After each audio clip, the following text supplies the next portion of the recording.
காந்தியும் மகாத்மாவும் சந்தித்த போது என்ன பேசினார் என்கிற முழுமையான விஷயம் வெளிவரவில்லை என்றாலும் அதில் பேசப்பட்ட ஒரு விஷயம் அந்த கட்டுரையில் வெளிப்பட்டது. மகாஸ்வாமிகள் எழுதியிருந்தார், விடைபெற்று செல்லும்போது காந்தி என்னிடம் ஒரு விண்ணப்பம் வைத்தார், ஒரு வேண்டுகோள் வைத்தார். நீங்கள் முற்றிலும் ஆன்மீகத் துறையில் இருக்கிறீர்கள், நான் ஆன்மீகத்தில் நம்பிக்கை உள்ள ஆன்மீகவாதியாக இருந்தாலும் நான் அரசியல்வாதியாகவே அறியப்படுகிறேன். நான் அரசியல் களத்தில் இருந்து இந்திய சுதந்திரத்திற்காக போராடி கொண்டிருக்கிறேன்.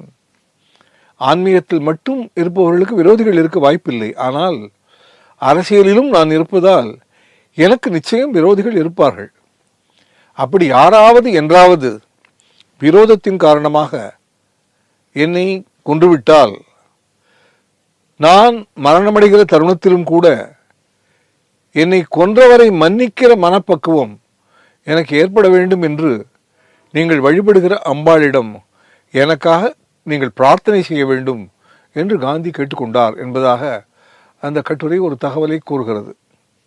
ஆக தன்னுடைய மரணம் எவ்விதம் நிகழும் என்பதை மகாத்மா எதிர்பார்த்திருந்தார் என்பது புரிகிறது. அதோடு யாரையும் வெறுக்காமல் எல்லோர் மேலும் அன்பு செலுத்தி தன்னை கொல்ல வந்தவன் மேலும் கூட பரிவோடு நடந்து கொள்கிற மனப்பக்குவம் தனக்கு ஏற்பட அவர் விரும்பினார். அப்படி ஏற்பட வேண்டும் என்று அவர் கேட்டுக்கொண்டார் என்கிற செய்தியும் நாம் அறிய முடிகிறது. மனிதர்கள் இப்படியெல்லாம் சிந்திப்பார்களானால் எந்த வகையான விரோதமும் இல்லாமல் இனிமையான சமத்துவம் நிறைந்த மத நல்லிணக்கம் நிறைந்த உயர்ந்த பாரதம் எதிர்காலத்தில் உருவாக வாய்ப்பிருக்கிறது.